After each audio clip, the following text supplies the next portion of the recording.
Welcome to Marsha's Plate, a Black trans-inclusive feminist podcast.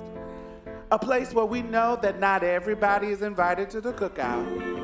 And we also know that every single day is a brand new day, and we have the power to make a difference today. So let's do this. It's a new day, brand new day, make it better than yesterday. You can always find a way to turn it all around again. It's a new day, brand new day, make it better than yesterday. You can always find a way to start over again. Tuesday, when the sun rises, you can start over again. A new day, you can make it better than yesterday. It's a new day, it's a new day, new day. There's a way you can turn it around. Trust me, there's a way out. There's more time. Just don't give up. When the sun rises on a new day, you got another chance. Yeah, yeah, yeah, yeah. A new day, you got another chance. If you want to join the conversation, you can hashtag Marsha's Plate. You can follow us on most social media, Instagram, Twitter, Facebook, all of that. Just search for Marsha's Plate, MARSHASPLATE. Y'all ready? Let's get started.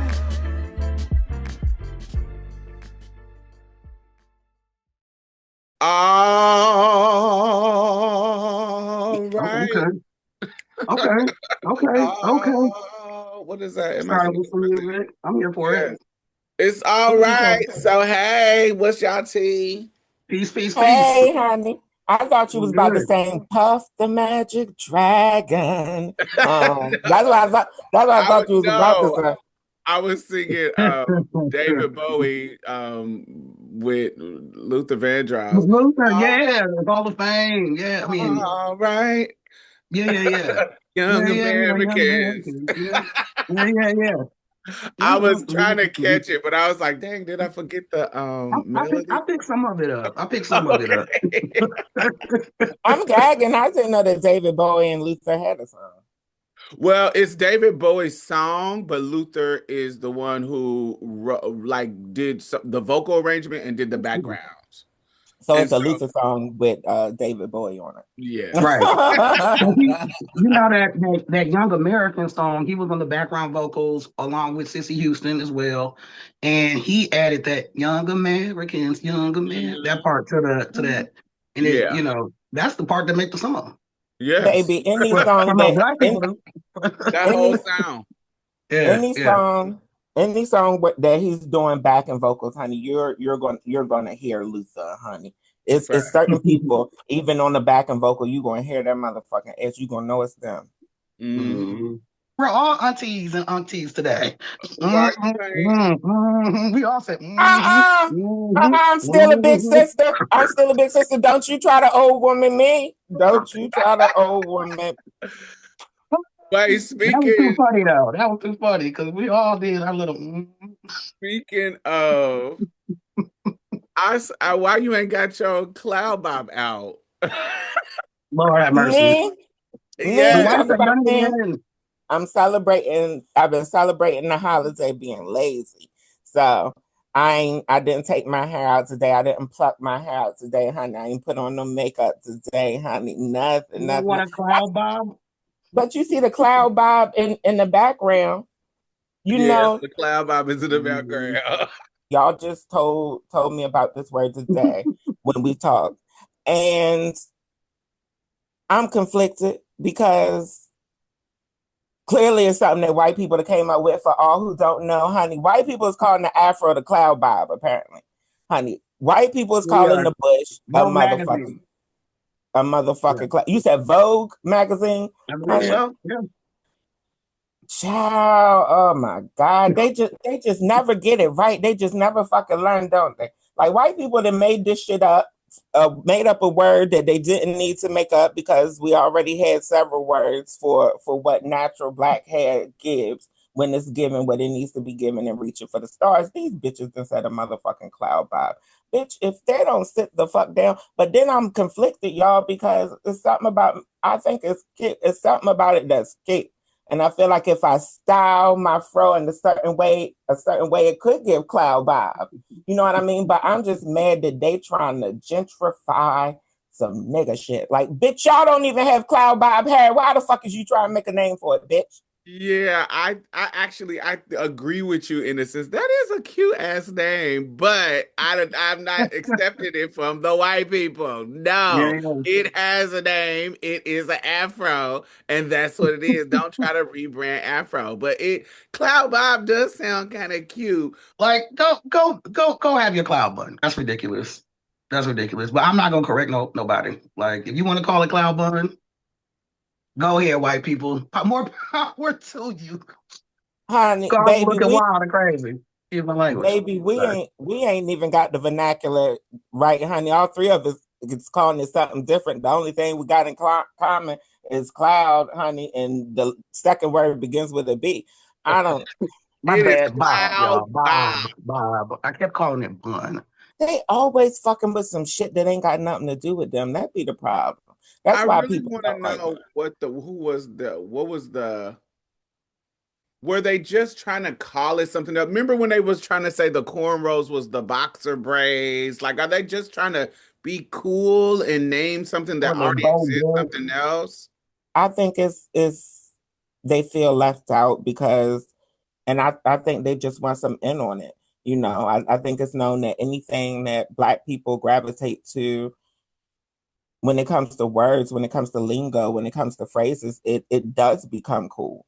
You know what I mean? Even when you got corny ass Steve Urkel on TV, did I do that? That became a fucking catchphrase. You know what I mean? Mhm. And they just never get it right. It's just certain words that are black as fuck. And I think Afro is black as fuck. And I think they want something that doesn't have such a brand of blackness. And Mhm. so with their inherent anti-blackness, they want to call what is traditionally called a fucking afro something else. So if there is a white person with curly, wavy, blah blah blah blah blah, or Mhm. a person who is not black got curly hair, I feel like they want to name something that they can feel included with.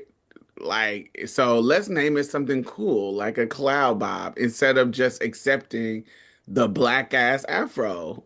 Just accept Do that. y'all do y'all remember, like, on well, you may not I don't know, but back in the day you had, especially in the 70s and the 80s, The quite a few Jufro. Jewish celebrities who had afros. And Jufro. right, they weren't like Cloud Bob. You know what I'm saying? Like, I was even gonna with that that, you know what I'm saying? Like, can I ask, do y'all feel like we should be correcting white people, or we should just let them be in their own let them world be and cool. wrong? You know what I mean?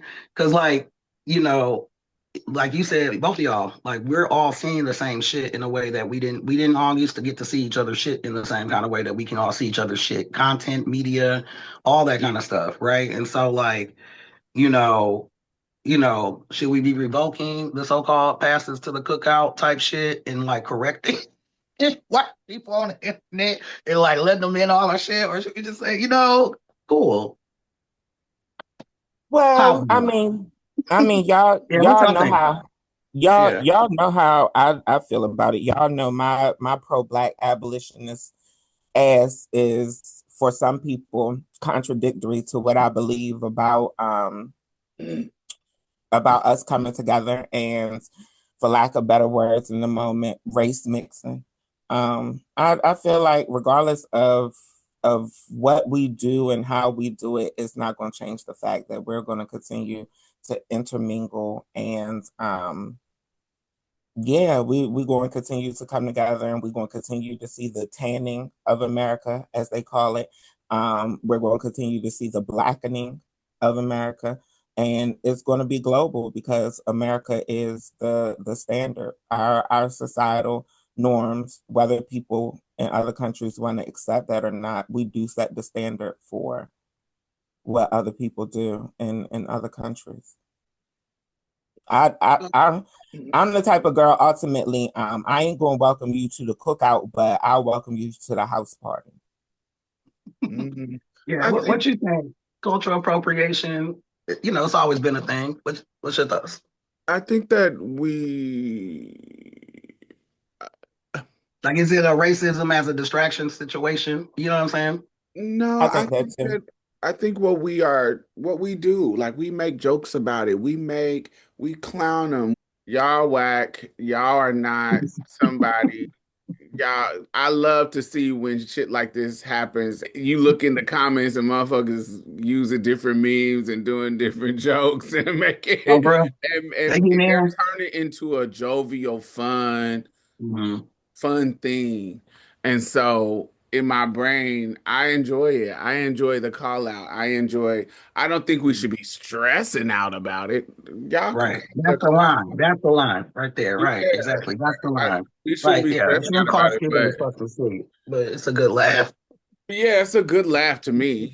I wouldn't be Mhm. making, deep research dissertations about it, but I would, I enjoy the call out. I enjoy the just us calling them out. I don't necessarily give invites to the cookout. I don't Listen, I what is don't that about necessarily then? do that, Exactly.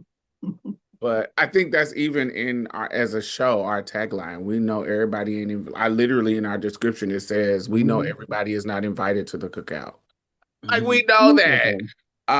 So I don't think everybody should be invited to the cookout, but I don't think, like I said, I don't think we should be super stressed out about it. I think we should make jokes about it, laugh, simple commentary. We know y'all on some bullshit. We telling y'all on some bullshit. Mhm. Ain't no motherfucking cloud, Bob. It's the afro. Fuck out of here. Mhm. Well, let us know what y'all think about the cloud Bob. Are y'all gonna switch Oh, our language? I hope not. But let us know what y'all think about Vogue creating a whole new motherfucking language about shit that already exists in the black community. Shit's weird. Whatever.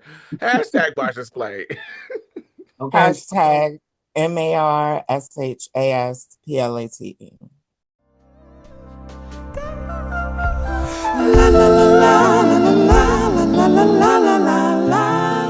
Oh my God, I want to thank all of our new patrons this week. Thank you, thank you, thank you. Yay, yay, yay, yay, yay. So, not only are you helping to sustain this particular podcast, I also donate to other podcasts, I donate to other organizations. I have my finger on the pulse of the community.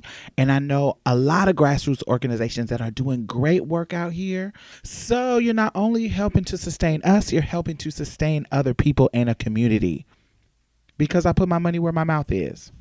That's just the kind of bitch I am. Community is fuck.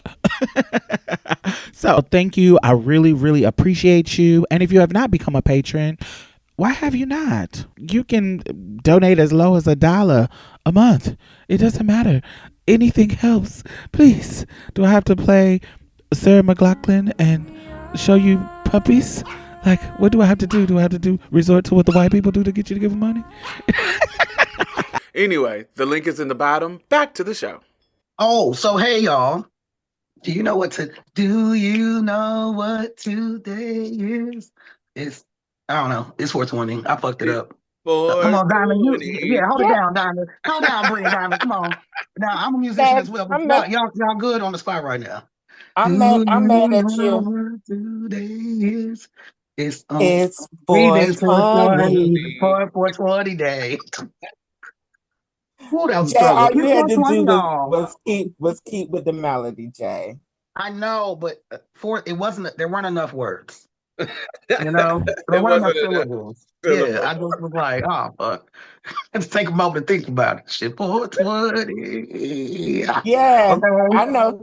I know it's 420. They That's get a why little I'm over here. token. That's why I'm over here in my hooded blanket, as the blokes call it in UK. They call these snuggies, as we call them, they call them hooded blankets, child. 420, 420, 420, 420. Y'all know a little bit about the history about it. I'm sure you're celebrating, partaking, Bree, Diamond. I know you don't necessarily. I know you sometimes dance with the edibles. But do y'all know anything a little bit about the history of 420? Have you celebrated 420 before? 420 is one of these holidays where I'll be celebrating and not knowing what the fuck is going on. Do you hear me? And don't, all I know is that it's the excuse for me to get high, which I'm going to do 360 days out of the year any damn way. You know, so why not call it celebration? Why not put up a poster, honey? Why? What about you, Diamond? Have you celebrated 420? No. You know, wait. Actually, let me not ask you that. Do you know anything about the history of 420? That's really my first question. Nothing about Okay. I know what it is. I know Uh, you know, it's 420 about weed, but I don't, you know, that's okay. not my thing. So I'm gonna So say I a don't little bit know. about the history of it, and then we can get into the main question. So it started in 1971. There were 5 students in California who coined this term, were searching for a cannabis crop. They had like a treasure map or some shit, and so they would meet up at 420 at like a high school or something to go look at it. And then eventually in 1991, High Times magazine, and Bree, you may be familiar with High Times magazine. They may have it at your Grew up local on it. dispensary. Those of you who engage in the cannabis may Yeah. be familiar with the hemp and things. High Times. So in 1991, they had an article around this in High Times magazine, and it was the first time it was kind of referenced as like a holiday. And then it also took on traction with the Grateful Dead and the Deadheads. For y'all who don't know, they were like a psychedelic type jam band situation and did a lot of live touring for like 30 years and had people that would follow them around. But anyway, so you have 420 as a holiday. That's a little bit about its history. Um, I celebrated 420 back in college. You know what I'm saying? We got the me and my friend we hooked it up where we could DJ at 4:20 p.m. in the little Commons diner area courtyard because it was UW Madison, you know, the whites, even though we was black, but you know, very high times vibe back then there anyway. But they let us, you know, get the equipment, put the turntables out, DJ 4:20 p.m. We, you know, play, you know, Mary J, you know, Rick James. And obviously people smoked and they kind of let it slide.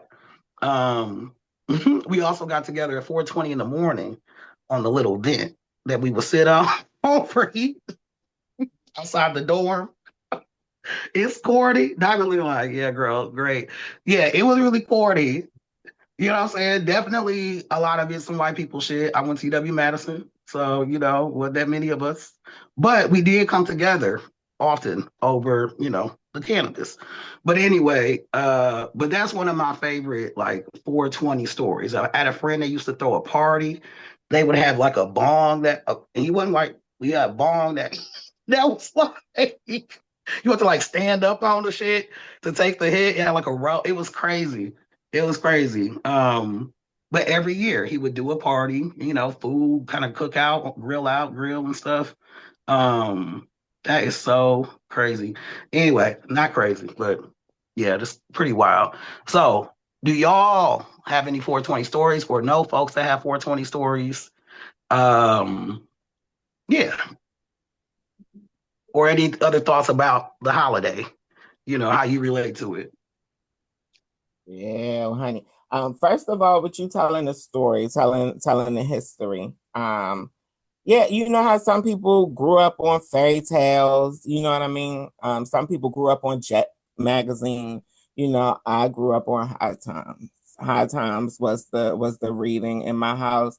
Marijuana use was very normalized for me, so that's probably why I don't see a big deal in it now. Um, yeah, I have more 420 stories than I can count, but I will give y'all one that pops up in my head that I personally kiki at a little bit every time I think about it. I remember this was not long after DC had legalized recreational cannabis. It was either that same year or the following year whichever year it was the first year where they had the official 420 in DC. Every year they have 420 in DC, and establishments will have discounts, and places, all kinds of dispensaries, and people meet in the park. Well, the various parks, because there's a few different parks in DC, but people meet in the parks and smoke out the parks, and yeah, they do it all day, and I live for it. My first time, like it blew my mind because marijuana use is destigmatized for me, but of course, I do know that it's illegal, and I had trauma from it being illegal when I was using it when I was younger. So it did blow my mind a bit, like just walking through DC smoking, everybody smoking. That's when I started to realize how popular vapes were, and I was seeing that the trend was moving away from burnt bud and moving into vaping. I didn't recognize the how much people were into concentrates, but that's a whole different thing. Anyway, so we in the park, and we were in the gay part because they have specific gay 420 LGBTQ plus 420 celebrations in DC, right? This is how big it is that they have subcultures of the 420 celebrations. And we were at the queer one, of course, me and my trans partner at the time. And of course, anytime we were in DuPont Circle, any given time there's anything, any celebration, any LGBTQ plus celebration going on in DC, going on in DuPont Circle, you're going to have your Bible thumpers, and they're going to be on the mic, and they're going to do all the things. If you haven't been to an LGBTQ plus situation, be prepared that there are going to be religious people on bullhorns and microphones talking crazy. For me, it doesn't bother me, but I also don't have that religious indoctrination. And it blows my mind how much it bothered other queer people at this particular event, because this was the first time I was at like a predominantly white queer event, right? And before then, I was only in predominantly Black queer spaces, right? Black and brown. And yeah, I was seeing the white girls going off. And so I was just standing there listening to what the religious fanatics was doing and saying. And I had, it was like a little, I don't know what it's called, but how you have the bricks, and then it's like the gates on top of the bricks, and people stand up. Well, I was standing up on the bricks, leaning up against the gate, and I'm just listening to the religious fanatic, and I'm smoking my blunt and I'm blowing it. And they was talking crazy. And people was really going off, and I seen white people turning red and shit, honey. And so I just went over to the person casually as they were on the bullhorn, me and my tranny ass, honey. And I just stood there and I just started blowing weed in their face as they were talking. Every time they would say something, I would just blow it in their face or whatever. And that's how Jay is reacting, is how I was reacting. I was falling out at myself as I was doing it. Come on, protest.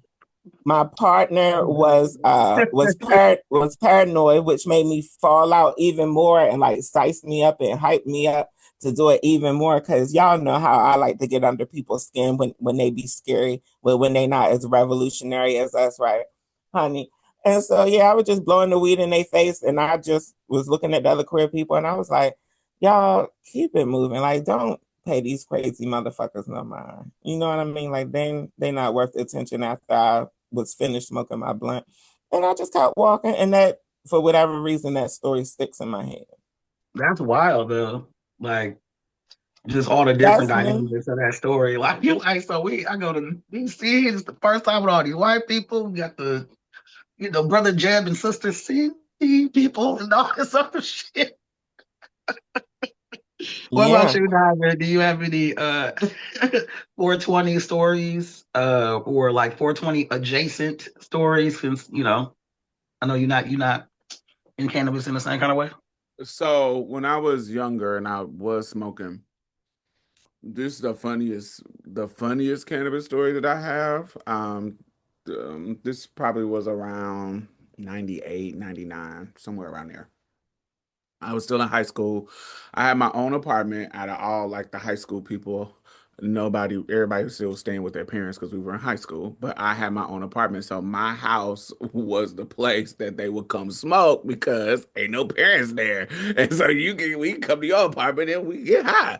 So, so I had two separate cliques of friends. So I have my assigned male at birth friends, and then I have my assigned female at birth friends.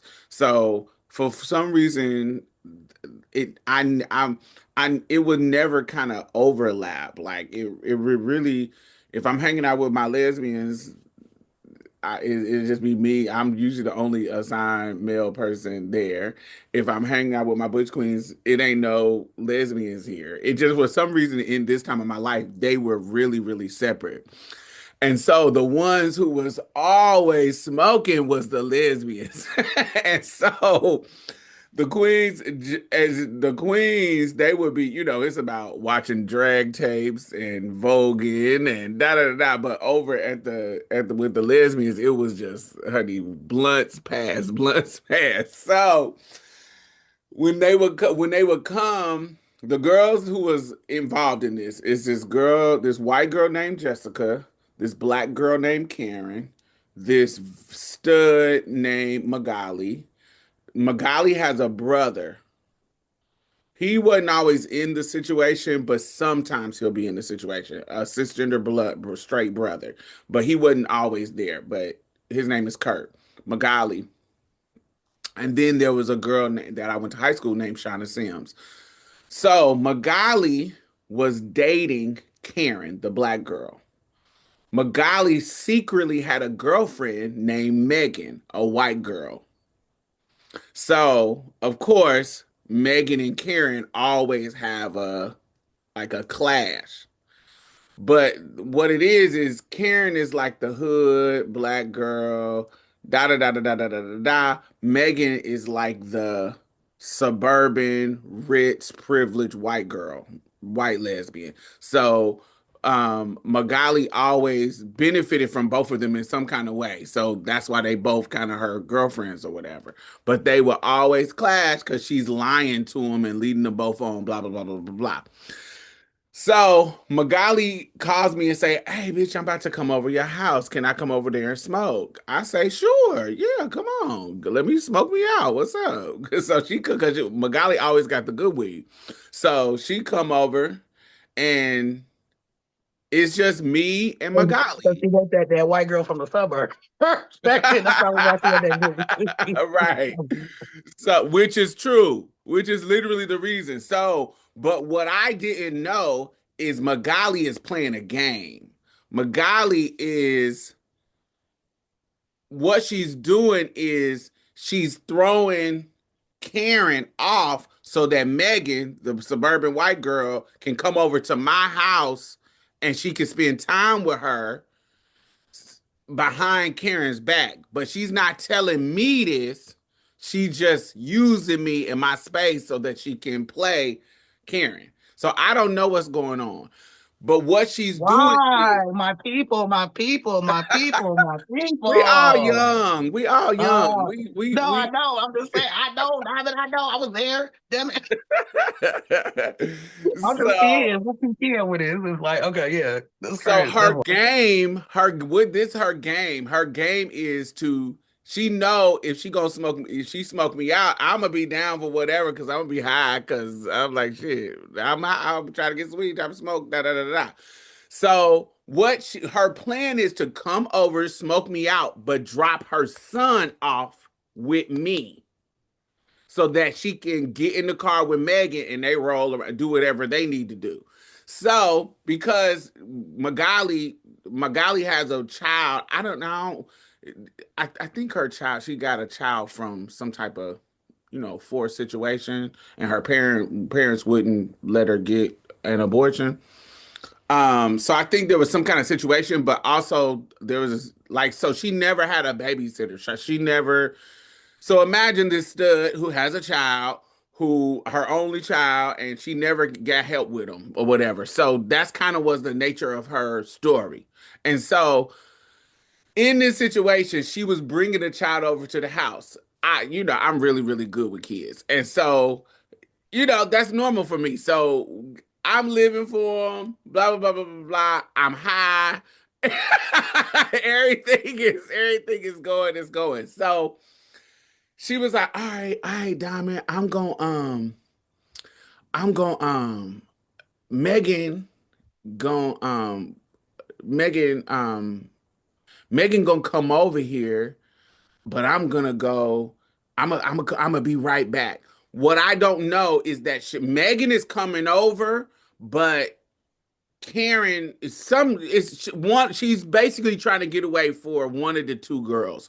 So she tells me keep the boy. So boom, he's so sweet. He's a sweet little boy. So we having fun. We playing. He playing with the little toys. Everything is good. I'm high as hell. Megan come to the house. So she's waiting on Magali because Magali's supposed to be coming over to my house to hang out with her or whatever. So when she come in the house, remember, Magali already got me high.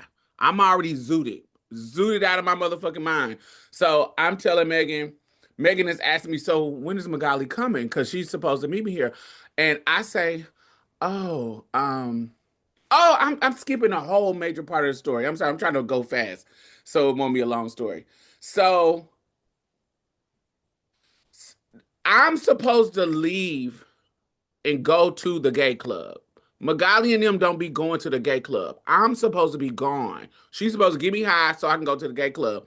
But she has me stuck here with the baby. Okay, so I need to tell y'all that part. So she has me stuck here with the baby. So while I'm high, I'm kind of pissed off because you know I have a certain time I'm supposed to leave and you not back yet. And so I'm like, what the fuck? Like, why you got me out here with this baby?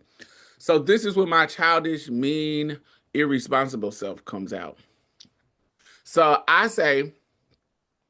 was like, you done left me here with your child, and you know I'm supposed to go where the fuck I'm supposed to go. Why the fuck are you not back here? So my high brain is hyping up my anger about the situation. So because I'm high, it's making me spiral in my annoyance of the situation. So I was like, all right, what I'm about to do, I'm about to take your son and sit him out on the curb. Oh, Diamond. So I say, Not like we don't traumatize the baby. so I'm sure that baby was fine, but I damn. take her son. Oh, I cut off all my lights. Now I'm not leaving him out. I put him out there, but I'm right. not. I don't Gotcha. leave. But I put him out here because when she pull up, I want her to think that I'm gone. Mhm. And so I cut off all of my lights and I sit her baby down on the steps in front of my apartment. Now I'm looking out the window. I can see the baby. But I want her when she pull up to think that I done left him out there. You wanted to fight her or something? You wanted to fight that day? You wanted to have an altercation with her? I do. Because My brain was, you need to kid too, right? you need to You raised a kid. learn not to leave this motherfucker, babe. Don't play me like this no more, bitch. When I say I need to go, I need to fucking go. I thought we had an understanding, and you not back. You out here running with the girls. So what happens is Megan end up coming because you know she's supposed to meet Magali at my house. So Megan pull up. Now Megan got this fire ass old school like cause she come from coins, but she kind of love black culture, you know, them kind of white girls. And so Megan got this old school candy painted green drop top something like, you know, them slabs. And so she pull up in front of my house and she sees the baby outside. So instead of it being Magali pulling up, it's Megan. So Megan comes to the curb and she like, why the fuck is this baby out here on the curb? So I have to run out real quick, like, no, don't pick that baby up. Leave the motherfucking baby right there. And you come in because Magali need to see the baby. So now she trying to sabotage my plan, bitch. And now mind you, this is my high brain doing all of this. I'm like, no, just leave it out there. And you just come in the house. And Megan is like, bitch, I'm not leaving this baby out here. What the fuck are you talking about? Nah, man. Diamond, you Baby is with the tripping. good weed said no. Yeah. Megan said, I'm not leaving this baby out here, Diamond. What are you talking about? And where the fuck is Magali? Where is she? Now it's like, now it's time to spill the tea because I'm frustrated. I was like, she done had Karen motherfucking ass come over here and pick her up. And she supposed to been back, and she ain't back yet. And now you done came to my house, and so now when Karen drop you off, you and her gonna be trying to box in my motherfucking house. So now I'm gonna be late and to go to the club, and so I'm going off, not going off on Megan, but I'm going off, and Megan is in her white girl bag, like, oh my God, this is a lot going on. So Megan come in the house. Megan grabbed the baby, come in the house. We in the house. So I'm telling Megan, I'm gonna cuss that bitch out because she was supposed to be here at this time, and then she trying to play both of y'all and use me and blah blah blah blah blah blah. So I am hype.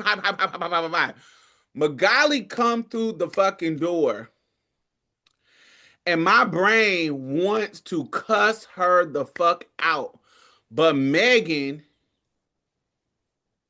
is cussing her out.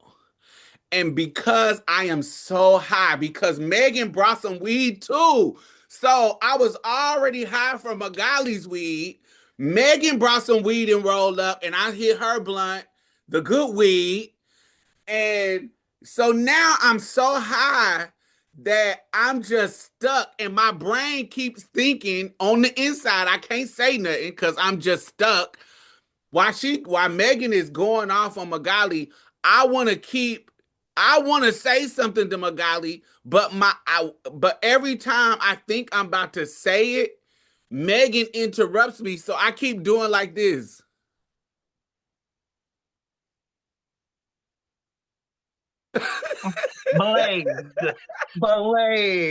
Blaze in hip hop and R&B.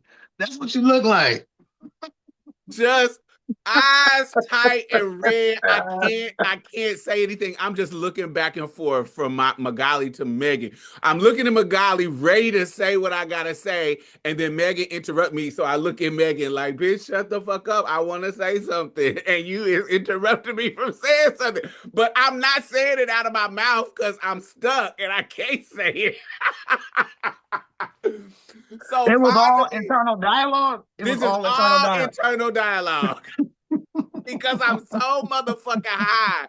I was already high from Magali's weed, but then smoking Megan's blunt took me to a whole other level and I could not get it out.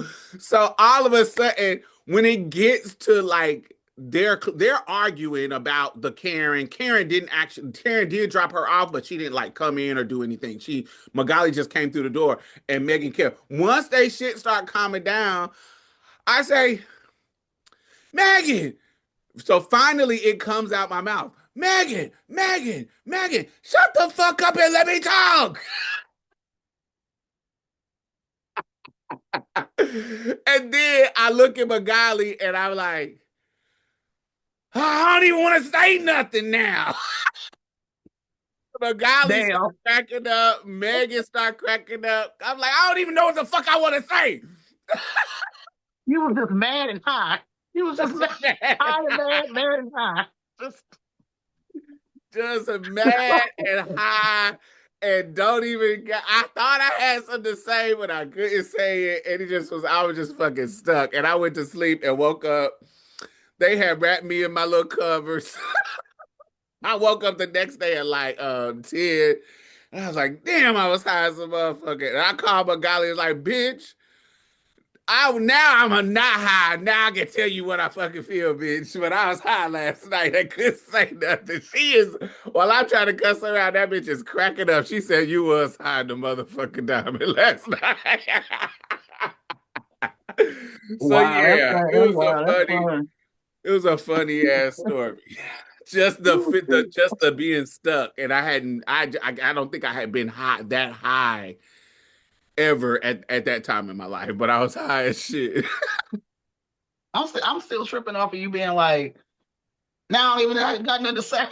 Right. As soon as I tell her shut up, I can't even remember what the fuck I got to say. I ain't said nothing and I'm over here quiet because I feel guilty. Because I feel like you described my personality, and so I'm unsure what is me being high and what is just me. Because at any given time, you know, when the average person goes off in a traditional way, I'm going off because I'm half stuck and lost in the process. So now I choose when I don't smoke, but I do an edible sometimes. Like when I love being in like the ocean on rolling off an edible, and so sometimes when I know I'm going on a trip, I'll get a cute little edible that I can just pop in and just go and get in the water and let the waves just wave me. I love that. That's my experience That now. was that was a very like traditional, like cultural like stoner thing to say. You said I like to pop my edible, get in the water and let the waves just wave me. Wave me, baby. Were the waves waving you? Baby, wave it. Incredible. 'Cause it just feels so good because your body is like you a piece of driftwood drifting.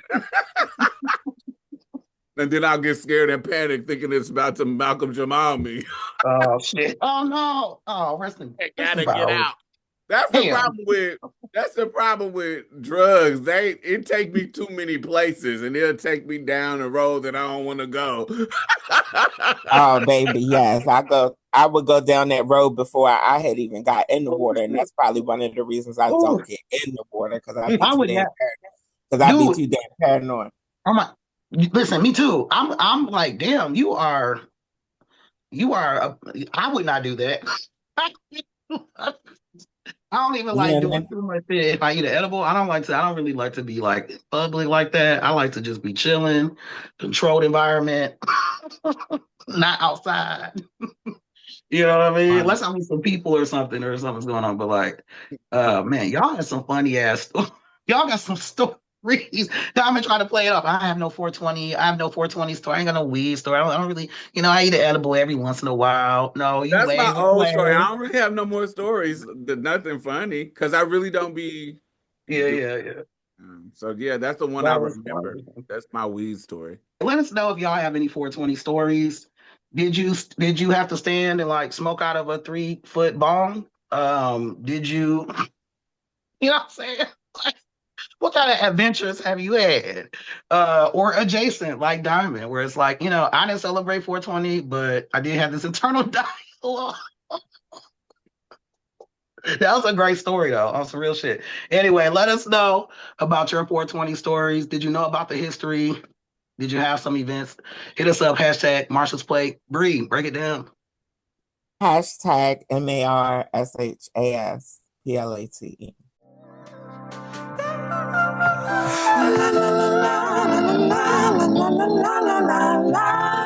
Ooh, child, honey, baby.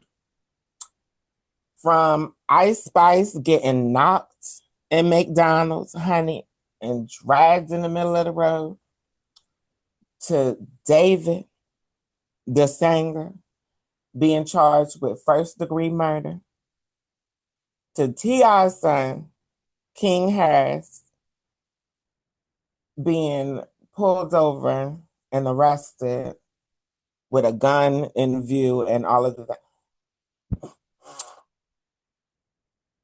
I've been thinking a lot about niggas doing nigga shit, right?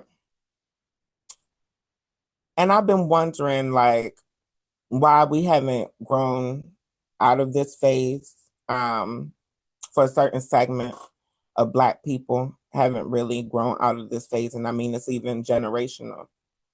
I heard recently a black person say that a lot of Black people gravitate toward the streets, or they feel a lot of Black people gravitate toward the streets because they feel that that's where Black people really have power in American society.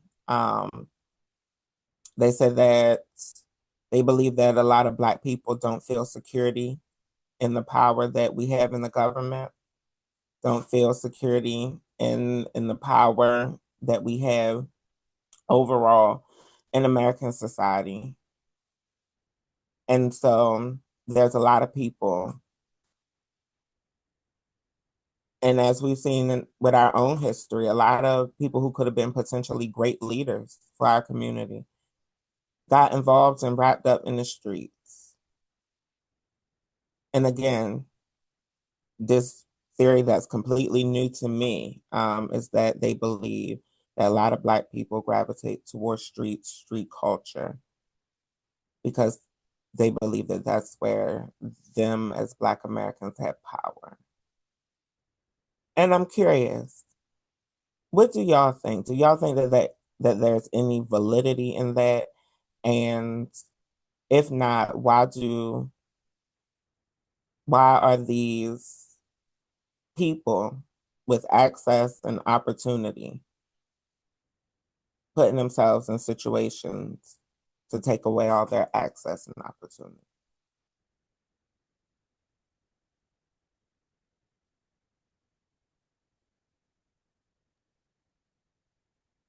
That's a that's a good question. I do think, like you mentioned, some of it being generational and just the, we were kind of talking earlier about, like you said, osmosis or whatever, like folks are being exposed to, there's a level at which the people that control algorithms and people that got money are controlling the narrative in a way that I don't think has been the case before, because we used to have more control over our media, and we don't have control over our media in the same way, So like, it is, yeah, I do think that's a part of it. Some of it, I think, is perpetrating for people. I think it is complicated if you grew up around a lot of wealth and your parents did not, and you're kind of in this transitional generation of that situation, and probably not connected to the rest of your family in the way that you would have been if this was not the case for your own safety or whatever the fuck reasons. I think there could be a level of isolation and some perpetrating, trying to prove something, which is like, which is wild, and dangerous. I mean, I do think you see it, you see versions of it over time, but I do think, like you meant, I do think there is something to, like, this moment in time that we're in that's different than other moments in times in terms of just kind of ways that messages can be magnified or pushed out or whatever. So, we're in a really, with influencer culture, which wasn't really a thing before, or trying to get seen, for some people, I feel like is a thing. That's these kids of people that's famous, trying to, I guess, I don't know, but that's some dumb shit, when you out here, like, it's some dumb shit. But I do think, obviously, like, there's something going on that is, like, a fronting or trying to perpetrate, trying to show, trying to prove something, which is like, maybe because they might be that first generation dealing with this shit, their family don't have the capacity to intervene in a way that would be helpful too. Because that's something also to, like, really think about. It don't matter even if you got access to therapy now or da da da da da. It is a transition to go from, like, I ain't got shit to we got shit. You know what I mean? It is a transitional situation, I think, for the whole family being. But you got enough money to do something. But I feel like, so I don't know. But I don't know. Those are some of my initial thoughts. I hear you. And I think what you said is valid. I would give pushback on the idea that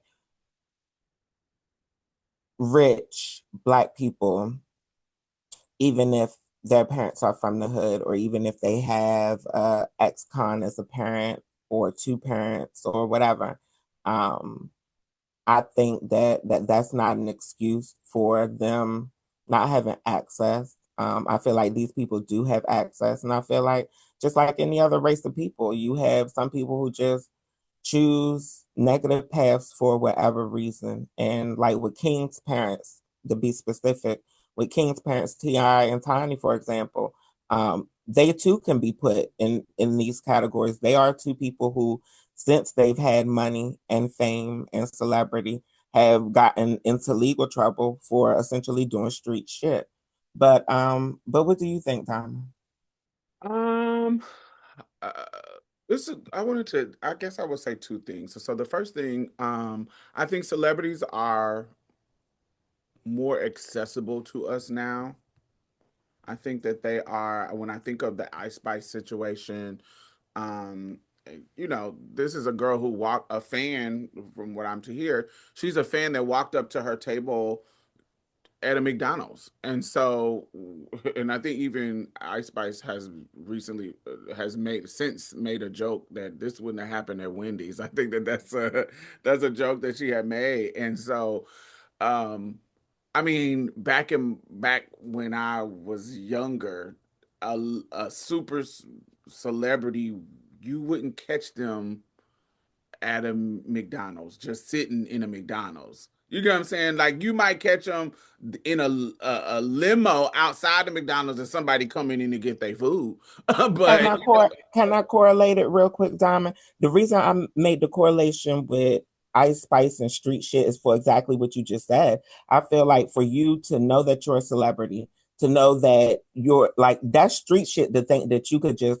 walk and chill in McDonald's, you know what I mean? And also, to add more context, I'm not sure if you saw the actual altercation, but Ice Spice edged it on after it was initiated. yeah. So I think we have more accessibility,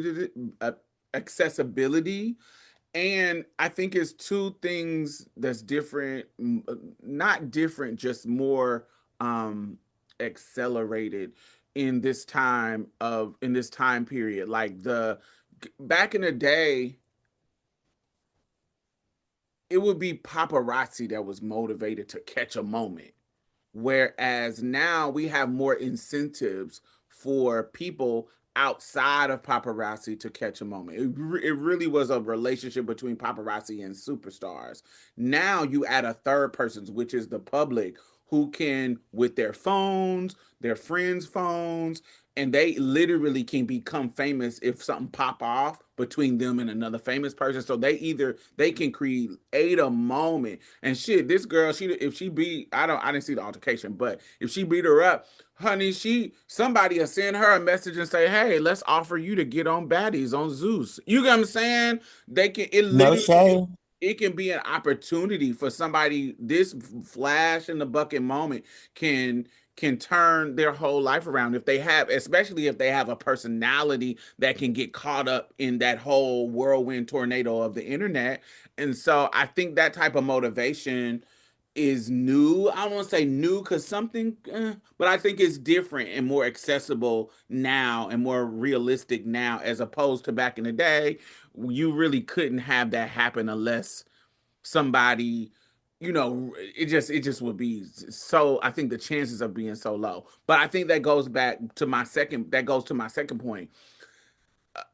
Celebrities are not exempt to the bullshit of human relationship. Like they are not exempt. Yeah, they got money and power, and there's certain ways that they can manipulate certain things that we see from them, but they're not exempt from the bullshit. When we think about David and this situation, when we think about the fight of Ice Spice, when we think about just the young irresponsibility of the Harris boy of King, and that whole both all three of these scenarios is just human relations, shining a light on human relations. One being super, super extreme, where somebody is being uh, accused of murdering somebody because they were going to expose him for sexual abuse because she was young, and you know, he kills her. We see that in layman. You get what I'm saying? We see that in non-celebrity situations. The celebrity situation just makes it, Allegedly, just for legal reasons. David ain't been convicted yet, so allegedly. you know, allegedly. So in that scenario, that's the extreme. But then you got something small like, oh, you know, King getting in traffic stops and da da da da da. We you know, there's tons of teenage boys, early 20 boys that will be in that, girls will be in that situation where, you know, they speeding, they drunk, they smoking on 420 and doing their thing, and something happened. The money is just a situation where we're going to hear about it more often. And I think in this day and time, we also, the celebrity has less power to hide and manipulate the story. Back in the day, there was a way that a motherfucker with money can, right in the moment, hey, let me pay you such and such such for that, for them, that picture, that film, that, you know, because everybody ain't got no camera. Everybody didn't have a camera, and so I can pay you right now. I see you took them pictures. I give you 20,000 right now if you give me that film.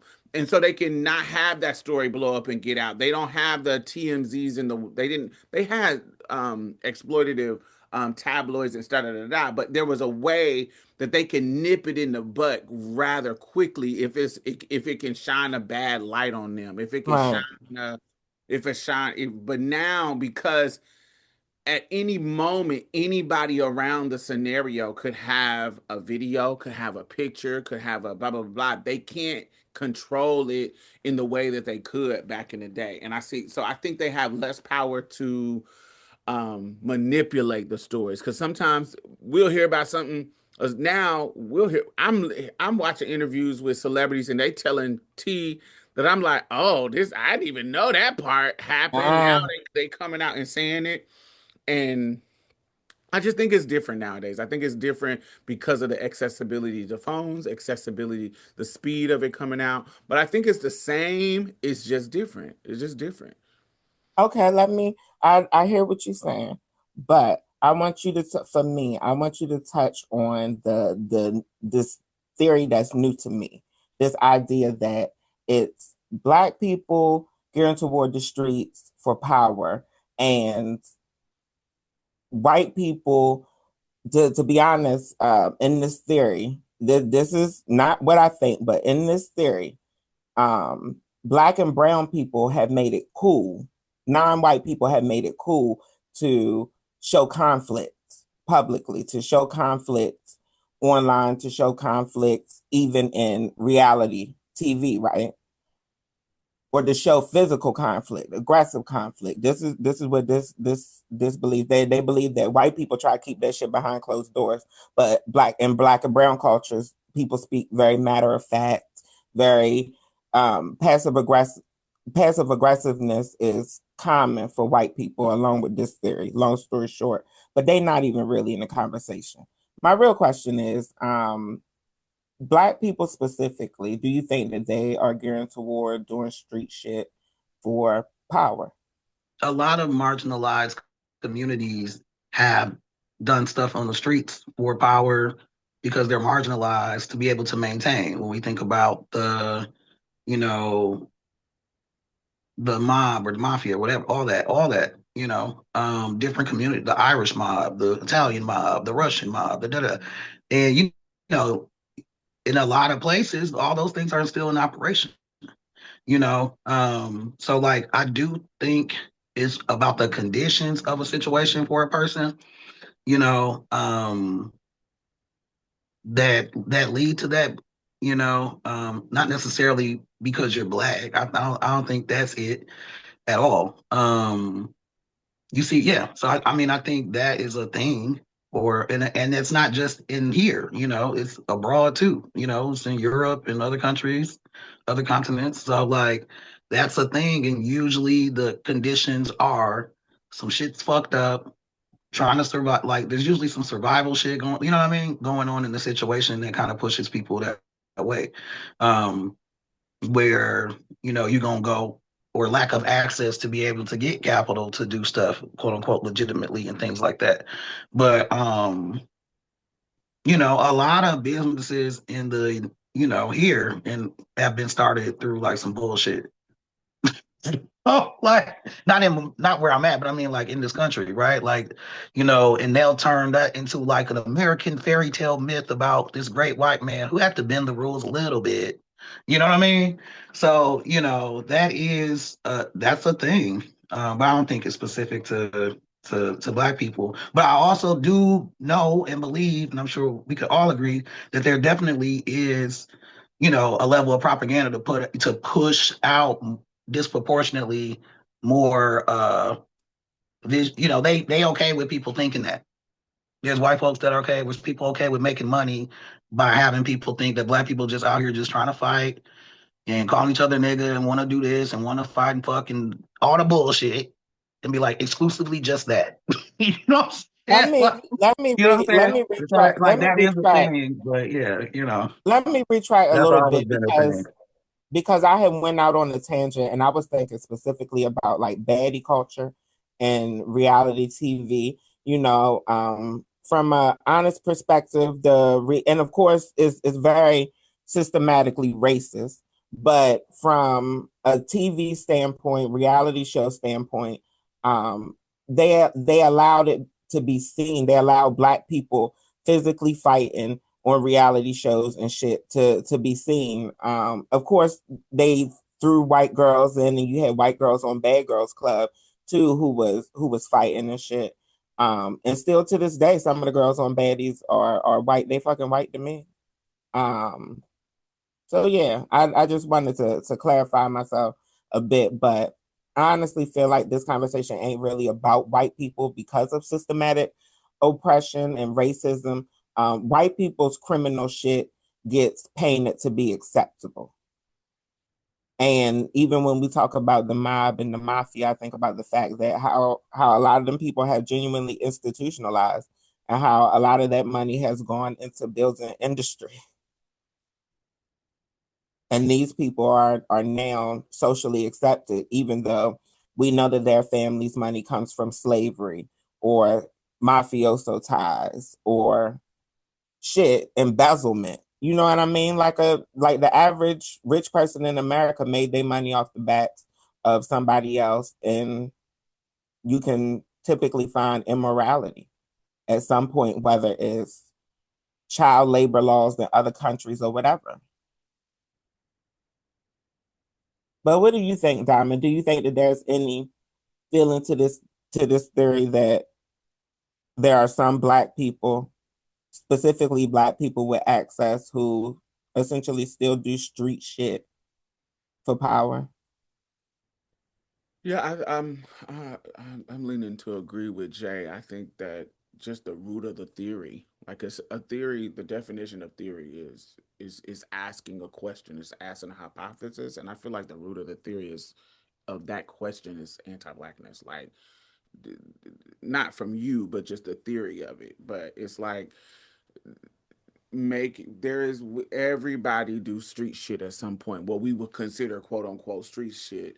No, I don't want to say everybody do street shit. What I'm saying is that every race can do street shit, as Jay eloquently pointed out. Like every race can do all of that shit. It's just that some of the races they have the proximity to whiteness to be able to romanticize it and get the documentaries told about their story and to get the Godfather respect movie, the 1, 2, and 3, where you got the powerful community building male leaders, patriarch running and controlling. They can romanticize it in a way. Ours is not romanticized in that kind of way. Ours is seen as the scum of the fucking earth, the leeches and users of society, even though we all are trying to come up in this society that's pushing us down. But how we tell the stories, and I think sometimes even our own storytellers are guilty of this. But it definitely isn't romanticized as a American dream come up beautiful story. They makes ours look worse than what it is. Even and also we don't in regards to the reality TV, we don't talk enough about how you have tiers of certain things. One of the reasons why Zeus as a network was able to blow up using these things is similar to like why Jerry Springer blew up. You got the classy Oprah, the classy Donahue, the classy Rafi Jesse Sally Jesse Sally Raphael. Jackson.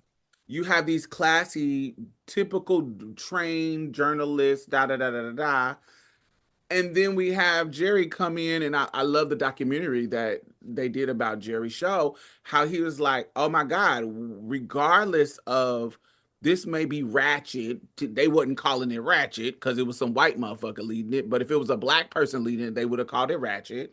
But because it was a white man leading it, they was like, "Oh, this is bad TV. This is bad TV." But the ratings was in, and people were watching it, and they were able to invest in it, and so it blew up, blew up, blew up, blew up. I think that that's what's happening right now with Zeus Network and that type of reality. Even the reality TV that's seen as more classy, the Real Housewives versus Atlanta. Real Housewives of Beverly Hills, Real Housewives of Potomac, whatever. I think that that stuff, the anti-blackness and the anti them doing things that is considered less classy, less whatever. I think that's what there are people who fetishize that stuff and look for it. They complain about it. They be like, "Oh, this is bad representation," but they got their Zeus network subscription. And so, yeah, I think that it's rooted in anti-blackness, and that can be just as entertaining as the quote unquote classy stuff. So that's what I see happening. I think the whole theory is rooted in anti-blackness, like Jay said. But that's my thoughts.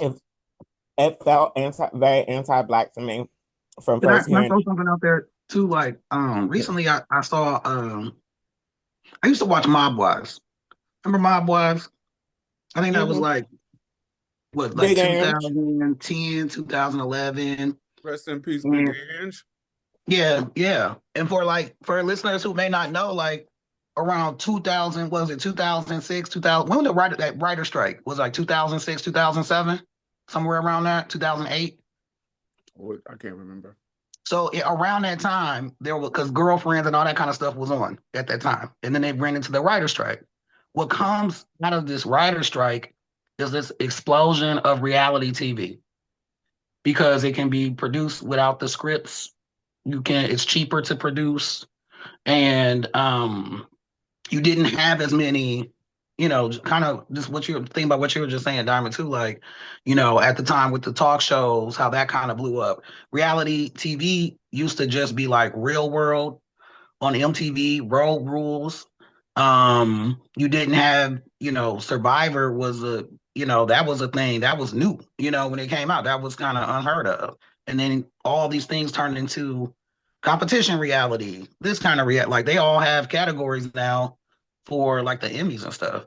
So you definitely had that evolution, but you know, at the time, but even more so now, it was a similar dynamic with Mob Wives too, right? It was kind of like this fetishizing, even though the people were like they wanted to do it, but like with the music and the it still kind of played into these stereotypes about you know, um, Sicilian and Italian Americans, and it was focused on Staten Island. I learned recently that like in New York, like Italian folks of Italian heritage are considered like you know um, people of color, basically. Like when it comes to like marginalized communities in New York for like scholarships and shit, access to city college and stuff like that. There's a lot of programs to target because that community is still very marginalized in New York City area, so it's kind of wild, you know what I'm saying, to think about it. Because anyway, I came across it on like Pluto or something recently, last week, and I was like getting my life, but also it was kind of cringy to see some of it, and the fighting and just, even you could see at that time versus now, even them kind of like questioning, some of the dynamics of how much they wanted to put on camera or not. It wasn't. Well, that's almost 20 years ago now. So like, it's just such a big difference between then, where even though it was over, seriously produced and not scripted, and people were fighting, but they also genuinely were like, I don't know if I want to be fighting like this on TV. You know what I'm saying?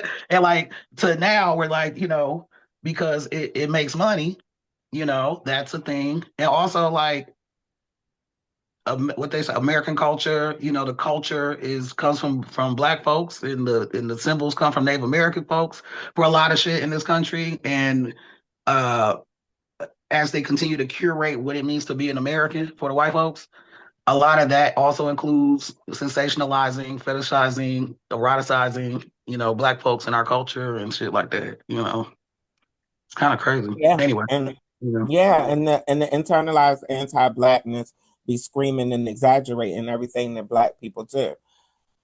I absolutely felt like it was anti-Black, but I couldn't quite articulate it. And that's why I wanted to bring it up to y'all. And that is the joy of 420, because if y'all recall, that was not initially how I was going to approach this topic. But as the wheels got turning and as the grass was burning, we ended up here into a conversation that I'm proud of initiating on this board here, this board of very intellectual transsexuals. But yeah, any further thoughts, y'all, on the topic? Okay, well, that sounds like we need to hear what y'all think out there, babes. Make sure you hashtag Marsha's Plate and let us know what y'all think of this entire conversation. On hashtag MARSHASPLATE.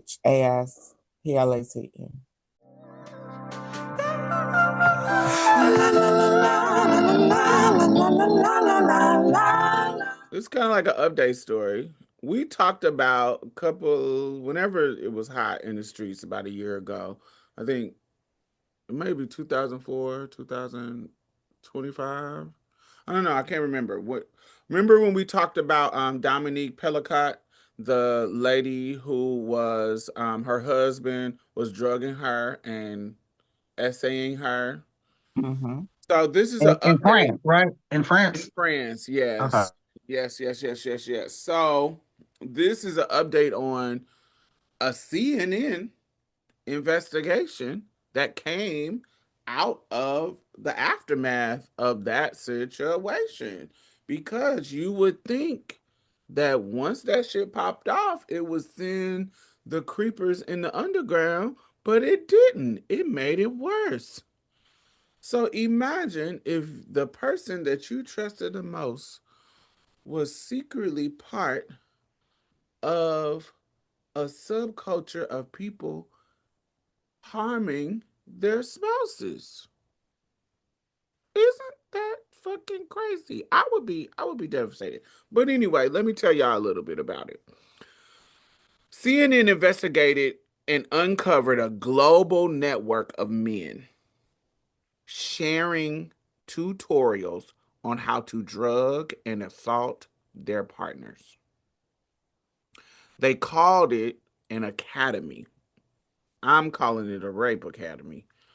Um, they would use apps like Telegram, websites like it's called Motherless, and other websites across the internet. And the users would exchange step by step advice. I mean, detailed shit like what drugs to use, how much of the drugs to use, how to avoid getting caught. And it gets worse. It's not just the tutorials. They would have paid subscriptions or paid per view recording, and where they charge men, the men in this subculture, to watch them do this to their wives. So watch them drug them, and then watch them do whatever sexual acts that they wanted to do while they are drugged. It is an entire subculture built around what they are calling sleep content. It is literally a theme called sleep content, where they're doing this stuff while their wives are asleep. So they're drugging them and using sleeping drugs and using other drugs to be able to have them knocked out and not know what's going on. So they're calling it sleep content. Videos of women being filmed and assaulted while unconscious from the drugs that their partners is giving them. Some of it is monetized, but like I said, this isn't a rare situation. The Dominique Pellicott situation blew it open, and so that's what made them go down this rabbit hole, and it just opened up the network, and it involves millions of users. So the people creating the content is about like 1,000 to like 1,200, but the people who are coming and paying and coming to the website, it's about, they have estimated up to 80 million. I've heard like 62 million, but as far as the hits to the websites. So people who are interested in this content, it gets up to the millions, y'all. So some of the key findings. So before I get to sharing the key findings, what are y'all thoughts about this? Initial thoughts. My initial thoughts is it's a slippery slope, you know, being somebody who is very involved in sexual health. Um, it's a slippery slope, and I think about this a lot. And this is the type of conversations I'll be trying to have with my audience about the difference between, about being careful on how we revolutionize sex, right? Because I'm sure these people have, and somehow in their mind, they have normalized this to some point, and are probably trying to base it on being a kink. I imagine that's the thing. That's where my mind goes, and that makes me think about when I talk about the difference and the slippery slope and the thin line between kink and criminal, the thin line between kink and unhealthy manners of expressing trauma. The difference between kink and being unhealed and taking it out in the bedroom. Um, it's sad to me, of course, but I I know, and I've seen cases where these types of people, because ultimately it's rape. Ultimately it's rape. It's sexual abuse, sexual assault. And when I think about predators, I think about how many of them started out in the kink scene. And I think about how many of them are still to this day open to consensual non-consent, and how that's a thing and how scary that is. And I think about how even consensual non-consent affects people outside of the partners, um, or outside of the people consenting, or maybe outside of one of the people consenting. It's just scary to me. Overall, it's things that I commonly think about. For me, it's probably a bit of PTSD as well from being an assault survivor. Yeah, and I think about how in this new wave of sexual revolution, as it's being called, or being sex positive, um, how people will associate unhealthy fetishes and unhealthy kinks, how people will associate that with the LGBTQ plus community, how people will associate that with being queer sexually. And I just want to let people know that being queer is not a kink. Being bi is not a kink. Being trans is not a kink.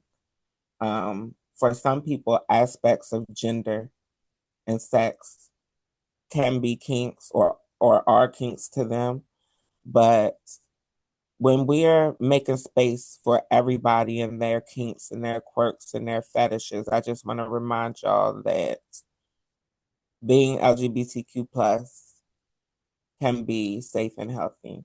Being a sex worker can be safe and healthy. But there are a lot of sex practices that are very unsafe and very unhealthy, is ultimately what I'm trying to say.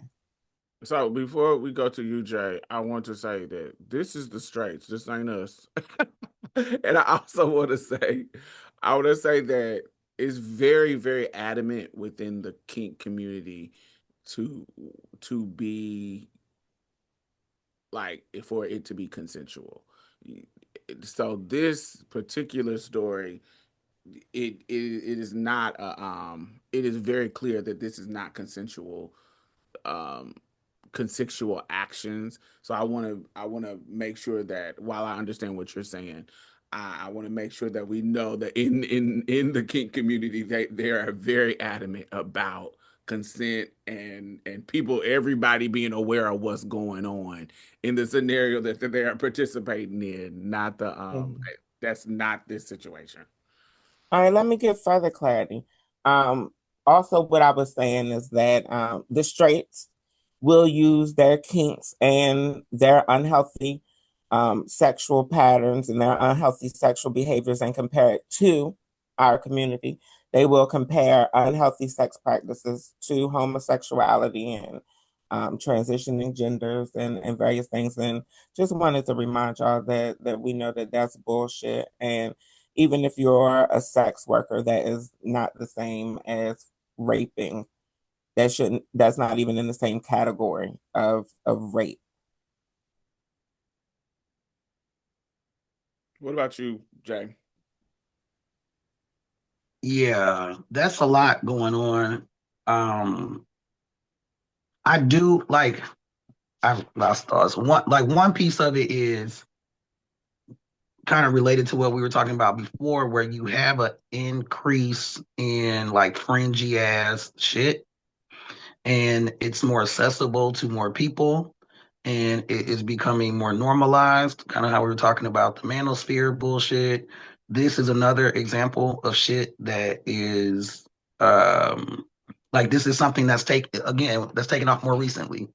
And like Diamond said as well, and you know, with kink communities, BDSM communities, leather communities, like there's a lot of structure involved in those communities, particularly in the queer communities. Um, you know, right, like you said, like consent is at the bottom line. That's the bottom line. Um, yeah, and it also made me think about people I know I know queer folks and I know trans folks who have had really fucked up experiences in kink spaces, and a lot of the times, the majority of times, is when they're dealing with straight people because they don't have the same rules, they don't have the same ethics, they don't have the same like structure, they don't take the shit as seriously, and I've known quite a few people that have been like, my first time I went to a kink thing and it was like straight people and it went awry and it went, and I know like, I've talked about my cheesy experiences that were very structured, you know what I'm saying? And like, oh, let's talk about safe sex. Let's, let's, whatever, go jump in the ocean and wave with the waves like Diamond and, be like black queer women in the ocean, right? Like, okay, everything's safe, everything's consensual, we're being educated, we're signing NDAs. You know what I'm saying? Like, but you know, I'm not surprised, but I do think there is. I know that there is also this other that which is scary is that you have this element that's trying to normalize a lot of fucked up shit, and is funded and supported by people. It's funded. It's not out of nowhere. It actually, there's money going towards this shit, and that's crazy. All that's crazy. But yeah, I don't know. This is yeah, it's weird to try to be like, oh, this is a kink when really you trying to normalize breaking the fucking law. When you trying to normalize violating people. It kind of to me, it's kind of like when we talked about the racist shit, right? Where it's like you try to normalize, like we can't be together and you being like, fuck you, nigger. Like we can't, that's not normal. It's never been normal. I don't know why we're saying it's normal now. Okay. Or maybe mainstream. Okay. Where you want to mainstream this shit right here. Like, no, no, no, no, no, no, no. There's a way to do some shit that's ethical for the straight people out there, because clearly that y'all struggle with this. Um, like there's a way to talk to some queer people, talk to some trans people, talk to some leather and BDSM community, kink community in our community. Maybe you can learn something about how to like engage sexually in a consensual and safe fucking way. Cause that it's just scary that's like it's scary to think that like this is you said this is a global fucking network, right? And how to like that's some scary ass shit. Um Let me say, yeah, but straight people, straight people, I don't get it. I'm not saying we don't be doing fucked up shit, but like what the fuck is this? Like especially like white straight people with money, cisgender, it's like you got to what the fuck is this? What the fuck is this? Come on. I But also slavery, but this ain't new. So when we talk about them and we talk about it in the sense of what they can do, like I think you just said, there's ethical ways to do certain things. I think that is giving these motherfuckers not it's not a problem. I understand why you say it, but what I'm saying is I think we're giving them too much fucking grace. I don't think that they want it to be ethical. I no, no, think no, that no. We on they the same page. We on the yeah. same page. Yeah, I don't think that they want it to be ethical. I think that it is rape. We know rape is about power. It's not about ethics. It's about them wanting to be able to do what they want to do. They don't want to have to ask you for your consent. They don't, because then it's a possibility they don't get what they want. They are drugging you so they can do this shit, and not only are they getting off in regards to the physical of it, but they're getting off on the fact that nobody knows, and there's a group of people, there's a community of people who is fucking doing this. And they fucking hate women. They fucking hate women. They fucking this is revenge. This is them taking their frustration out on their wives, their frustration out on society, their frustrations out. And so if I can violate you in this way, it's that is a part of the eroticism. That is the unhealthy part of the eroticism, that I want to do this negative stuff to you without you consenting, without you knowing. And it's me and my homies' little secret. And so I also want to go into how someone would even know. I was gonna say like they don't see women as people. Do you Right. like at the end of the day, like that's what that's about. Like they see women as objects, not human beings, not people. You know, yeah. So how would someone even know? Because you're drugged. You know you're in your own home. You're safe. You're married with a husband. The one that they claim is supposed to protect you. That's the for me, that's the irony of the situation that kind of gags me. Not just like y'all said, I'm not surprised by y'all it being creeps in the world. What I'm surprised is like, oh my fucking God. Not surprised because I know most people, most women and girls and femmes who are harmed, it is harmed by people in their circle. It is rarely the statistic is somebody in your family, somebody, somebody, if somebody is gonna harm you, with somebody in your house. It's rarely somebody outside of your house. And so, how would they know? And so, some survivors reported, when we think about how, if something like this is going on with you, how would you know? Like, what would be the signs? Because most of the time, you fucking ain't unconscious. And so, how would someone know? So, some survivors reported waking up extremely groggy, having memory gaps, unexplained physical pains, or noticing something off in their drinks. Often, other situations where they notice like secretive like devices, being protective of their devices, like their partner's devices, like their partner is not letting them get access to passwords when they used to, um just stuff like that. So I wanted to be very clear about different things that could be, that could tip you off. Like if you having these kind of extreme lethargic hangovers that where you can't understand the clear cause of it. Say you don't drink and you having these moments where it's like I feel like I have a hangover, but I wasn't drinking. And I know I didn't drink last night. That could be you don't have no, you didn't drink no alcohol, you ain't got no illness. That can be a sign that there was some kind of sedative happening to you. Any kind of memory gaps. You wake up from the previous night feeling confused and you don't know how you got in bed. You shouldn't, on a normal fucking night, you shouldn't be feeling that. You shouldn't be feeling like my memory's fucking gone. Any kind of unusual taste, any kind of unusual bitterness or flavors in your tea and your coffee and your water, because a lot of these motherfuckers was using like literally, let me make my wife a coffee at night as if as a gesture of affection that a husband would do, and be putting something in her shit. So any kind of weird ass shit like that. Of course, any kind of physical red flags. If you got bruises, soreness in your vagina, soreness in your anal, just stuff that you shouldn't have, that's not normal, pay attention to shit like that. Um, Other signs that are not within your physical body, um,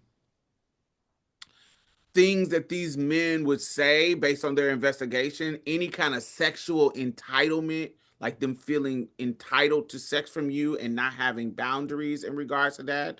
This is their way to force you into the situation. So usually the personality type of somebody who would be like this, if they feel like there's some kind of sexual entitlement. Um what else? What else? What else? What else? What else? What else? What else? What else? But overall, trust your instincts. Many of the survivors of this situation under this investigation, there was a woman. How this all kind of blew up was based on Dominique Pellicott, but there was another woman named Mandy who she found out because she ran across one of the videotapes of her husband doing it. And so she didn't remember what was going on, but she's watching him do this to her. And it's like, what the fuck is going on? She takes the tape to the police and tell them what's going on. And do you know what the police told her? They said, ma'am, because this is your husband, and from the look of the tape, we can't tell that you're being raped because it looks like you're not fighting back. You're just laying there. So it could be you just having consensual sex with your husband. So we can't do anything about it because it just doesn't look like anything is happening. When I read that story, I was like, yo, imagine you coming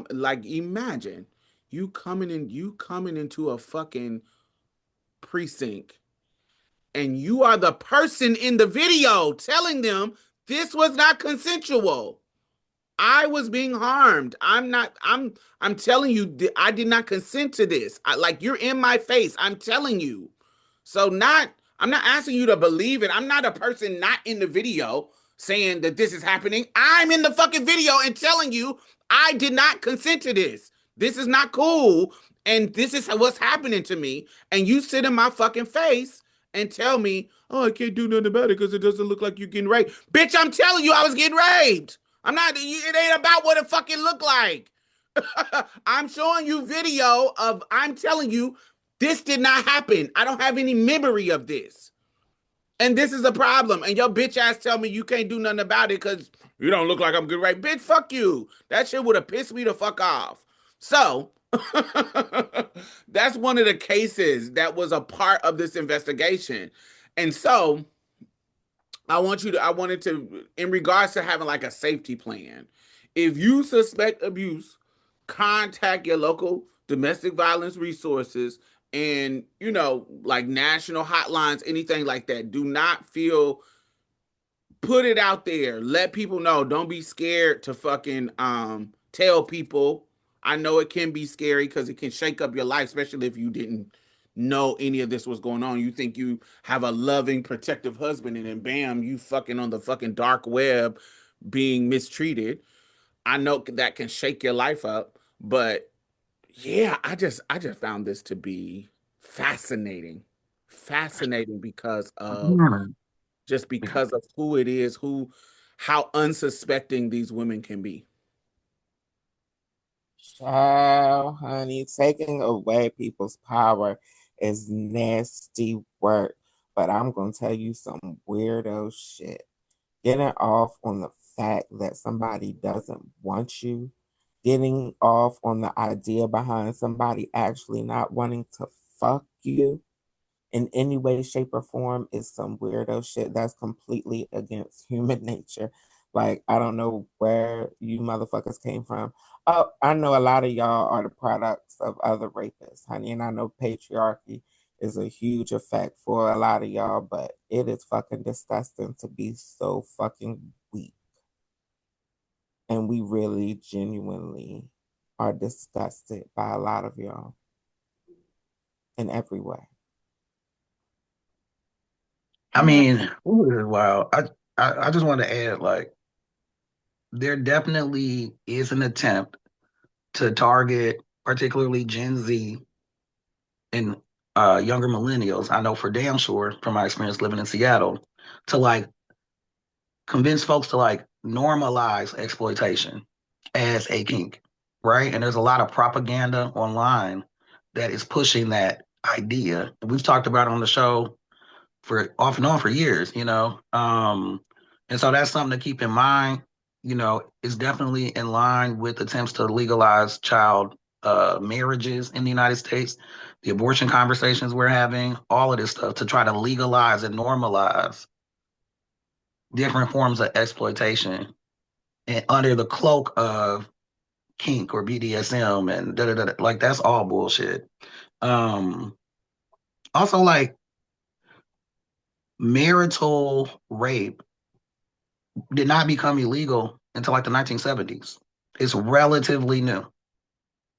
It's relatively new. It's barely 50 years old in terms of being illegal. Prior to that, you didn't even have a case. You couldn't take a case. Like this situation is fucked up that she went there with the videotape and how this went down.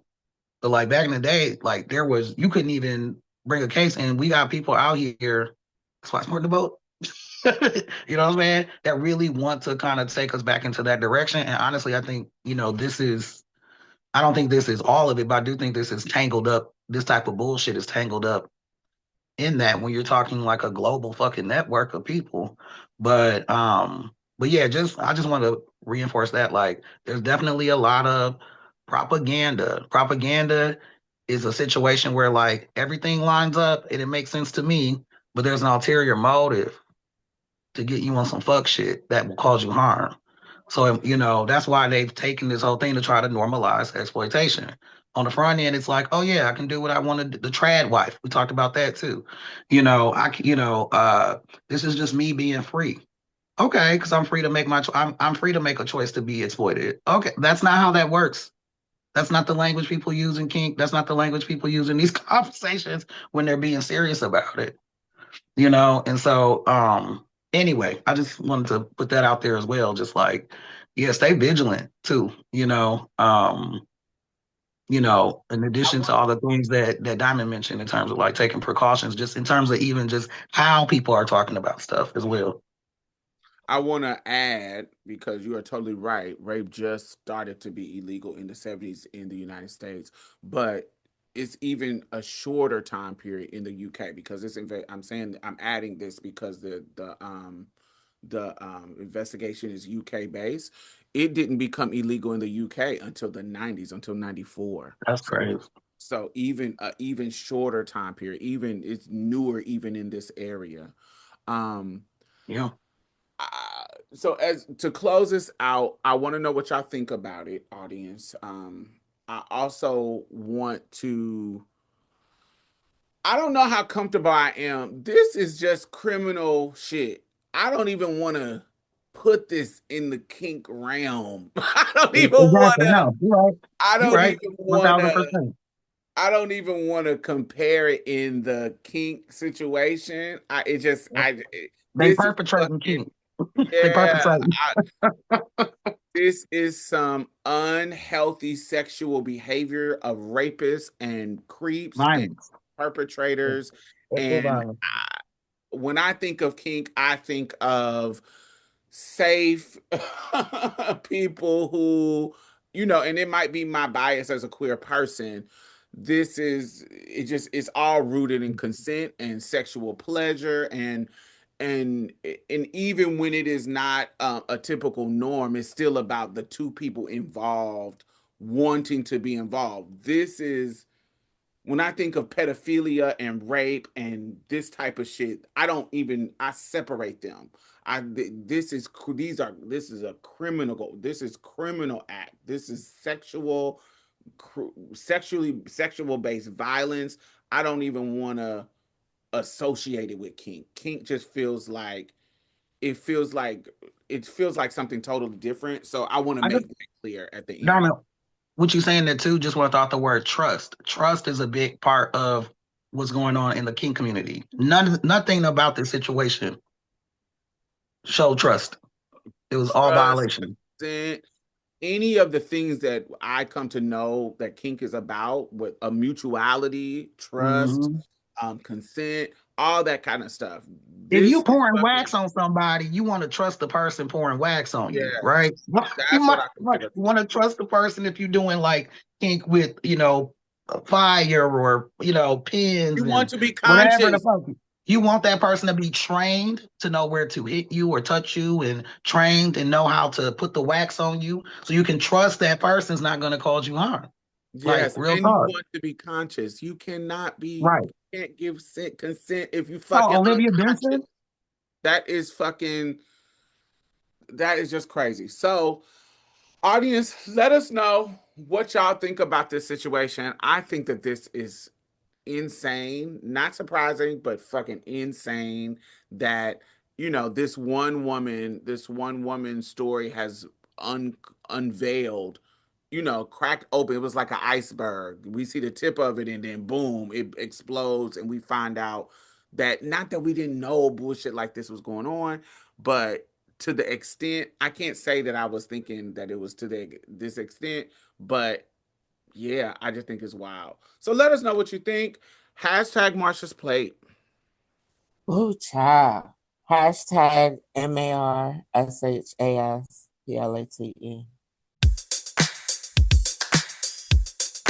Gimme euphoria, more than peace of mind. It's the joy and space to change the tide. Gimme euphoria, more than peace of mind. It's the joy and space to change the tide. Gimme you. It's a feeling and a high you never come down from. Whoa. So let me know what is bringing y'all euphoria this week. I'm gonna Ooh. go. I'm gonna go. Oh, Well then, I'll well go. then you go ahead. You go I'm ahead. gonna Then you go. go ahead. The Take spirit is your man. moving me to go. Take Let me go. your man privilege and go. Take your man Oh, privilege. I'll step. Well, let me step on back. What were you No, going to I'm say, joking. Bree? I'm joking because I knew that would I know pause you you. talking to I me. knew I that know would you pause talking to you. me. Go ahead. Go Go ahead, on Jack. somewhere. Go on somewhere it is. So, what's bringing me euphoria is actually switched up. The conversation we had about 420 is bringing me euphoria. One of my really closest friends, you have those people that you develop close friendships with who become chosen family in like your young adulthood. And one of those people was my friend Phil. Or as my cousin would make fun of me saying his name, calling him Phil. Like we have feelings, but his name is Phil. Anyway, but I miss him so much, and actually have been just processing a lot of different grief of loss over the time, because I've been running around a lot. And so the conversation made me think of him. He was the person that would throw these parties and have the 3 foot bong with the rolls in it, and make mango grilled cheese sandwiches, and Was an all around great guy, ally in the community, did a lot of community work. Definitely a dope ass radical person, and yeah, I'm glad it's bringing me euphoria to even just be thinking about him. So that the 420 conversation today is bringing me euphoria because it's making me think about my homie Phil. Rest in power. What about you, Bree? What's bringing you euphoria today? So much euphoria, so many things, honey. So much euphoria, so many things. But particularly today, out of all of the things that are bringing me euphoria, that's key to this week. Um, with the euphoria in my 420 celebration, that comes with the munchies, and I baked some macaroni and cheese last night, and it is ready. It is ready for me when we get off of here, and I'm going to break her down real bad. And also specifically to this week, it wasn't released this week, but this is the week where I've taken the time to recognize that the new Hunger Games book. I have finally started to read the newest Hunger Games book. At the time of the recording, the newest book is Sunrise on the Reaping. Um, and yeah, I started it last night. Um, Fell asleep. Fell asleep. With that being the last thing in my head, and yeah, it's bringing me euphoria when I finish doing all of my recording and obligations today. That's where I will be getting back into the book. And I have to hurry up and read it now. And I've been pushed to read it now because apparently the movie is coming out. So, yeah, that's bringing me euphoria. Those things are bringing me euphoria, the mac and cheese and the new Hunger Games. What about you, Diamond? What's bringing you euphoria this week? Three things. I'm gonna make them quick. So you ended with a book. I'm gonna start with a book. So this is called Nasty Work by Erica Hart. I love Erica Hart. She is a social media personality. She's a sex educator. She was kind of going viral maybe like 10 years ago. I think she got a double mastectomy, and she was really open about showing her scars and showing her body. And she is just one of those brilliant minds that I love to follow on social media. And so she released her book called Nasty Work, and I went to her event here in Houston and got to meet her in person. She follows me as well, and so it just was a moment of, like, oh, I love your work, I love your work, I love it. Us giving each other our rides, and she will be coming on the show. So Yes, come on, that's nasty work. I love Erica, and Ah, so nice. yeah, so this is her book. So there's that. My shirt, I love my shirt. It says Gardening 101. A dirty hoe is a happy hoe. That's great. A dirty hoe is a happy hoe. I love this shirt. Okay. I love that. And my other thing is, I have been having a really good set of conversations with my high school love. And it has been making me feel so good because he, Yeah. he is mature enough to have, he was always smart, intelligent, but he is mature enough about our situation for us to have deep conversations about our situation. And he Come has on, our situation. Come on. he Come he on. is examining it deeply, and we are having amazing breakthrough and closure conversation. I have no interest in being with him, but he was a source of a lot of my trauma and insecurity when I was younger in high school, and is a lot of stuff that I had to undo. And he, you know how that works when young love and da da da da da. And so for us to be having these conversations and having them in depth in a healthy adult manner, it actually is giving me a lot of closure. It started off when my mom passed away. We wasn't really talking, but when my mom passed away, because of he know how important my mom was to him, what was to me, and I, and vice versa with his mom, and just our relationship with our mom was a point of. a understanding and a love for us too. And so when my mom passed, he reached out to me, and it just opened up the door for us to have deeper conversation. And that was in 2020. And we've been talking, but recently through the conversation has been having so much depth, and it's been bringing me euphoria. And yeah, I thought that it's been healing. That's what it is. It's been the depth and closure of the conversation has been healing, because he is not giving any kind of excuses. He's not giving any kind of you can tell what it is for a long time I felt like I wasn't important in his life, because this was a DL kind of low, those kind of situations. And I felt like I was gaslighting myself into thinking that this was a emotionally important relationship to him. And as I got older, because I wasn't talking to him, I convinced myself that that was me, like my insecurity making me put some depth into something that wasn't deep to him. And because, just all of this kind of stuff. And so what he has done in these past years, my mom, 6 years basically, what he has done in our conversation was affirm what I felt back then. Affirmed it, like, no, this was real. This wasn't just you being a hopeless romantic trans woman thinking that this was deeper than what it was. He's saying, no, I fucking loved you. Like, you get what I'm saying? And this is a long distance thing. So it's nothing about trying to get in my drawers and trying to da da da da. This is him going through his addiction, going to prison. This is him now. He's sober and an adult in his 40s. We the same age. And he says, you are somebody that I always wanted, that I always needed to apologize to, that I always needed to really break down how I felt about you. And I never got to do it because I was too scared of what it would mean for me as in regards to my identity. And he had never been that clear for me. And so it was a healing thing for me to know that I wasn't insane. I wasn't just an insecure person trying to add value to something.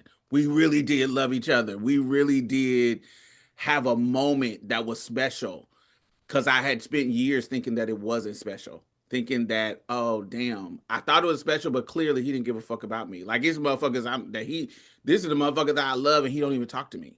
So maybe because I'm trans and da da da da da, he didn't really care as much as I thought he did, and it was like a puppy love, and he just was using me for sex, and he was just using me.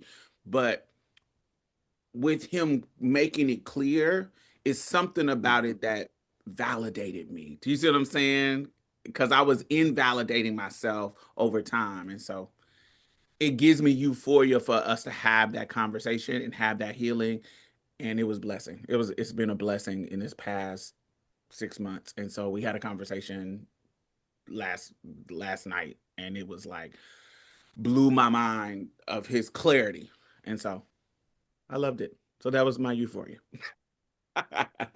So all right. Euphoria, that's dope. Sorry, like, wow. So yes, let us know what's bringing y'all euphoria, and we will see y'all next week. Yes, hasta luego. We love y'all. Bye. Bye.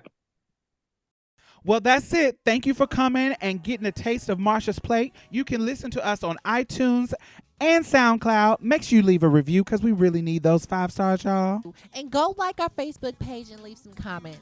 We will be posting exclusive content every Thursday, so you definitely don't want to miss out. You can also follow us on Twitter and any other social media site at Marsha's Plate.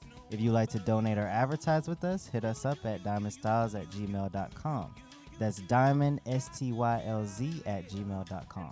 And that's it for us, y'all. Bye. Bye bye. You gonna say bye, Mia? Oh, bye, y'all. Every little thing's gonna be alright.